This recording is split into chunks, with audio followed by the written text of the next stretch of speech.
Since the terrible events of October 7, 2023, we have witnessed a number of appalling anti-Semitic attacks against Australia's Jewish community. I've made it clear that these sorts of incidents have no place in Australia and that I wanted ASIO and the AFP to investigate as a priority. ASIO has now gathered enough credible intelligence to reach a deeply disturbing conclusion that the Iranian government directed at least 2 of these attacks. Iran has sought to disguise its involvement, but ASIO assesses it was behind the attacks on the Lewis Continental Kitchen in Sydney on October 20 last year and the Adass Israel Synagogue in Melbourne on December 6 last year. ASIO assesses it is likely Iran directed further attacks as well. These were extraordinary and dangerous acts of aggression orchestrated by a foreign nation on Australian soil. They were attempts to undermine social cohesion and sow discord in our community. It is totally unacceptable, and the Australian government is taking strong and decisive action in response.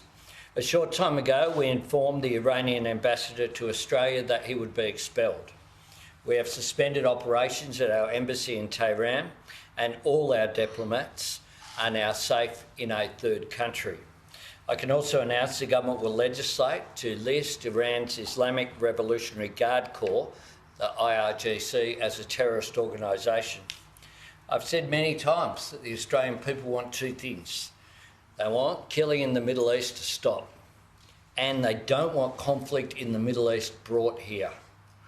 Iran has sought to do just that. They have sought to harm and terrify Jewish Australians and to sow hatred and division in our community.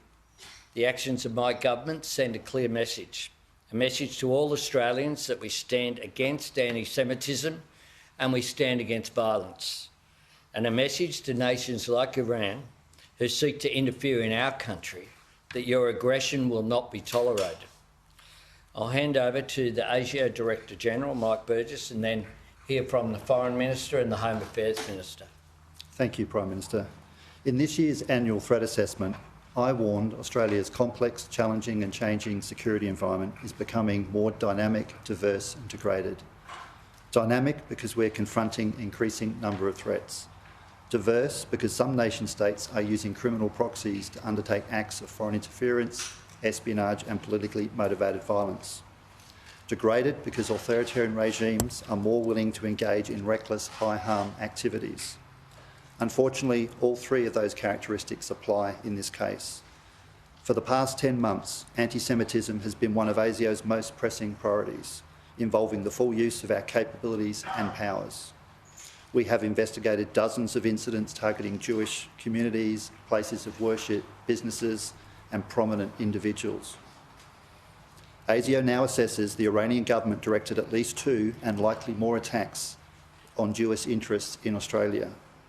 Our painstaking investigation uncovered and unpicked the links between the alleged crimes and the commanders in Iran's Islamic Revolutionary Guard Corps, the IRGC. The IRGC used a complex web of proxies to hide its involvement.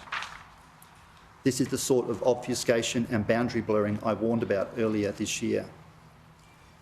It's important to understand that ASIO is both a collector of intelligence and assessor of intelligence.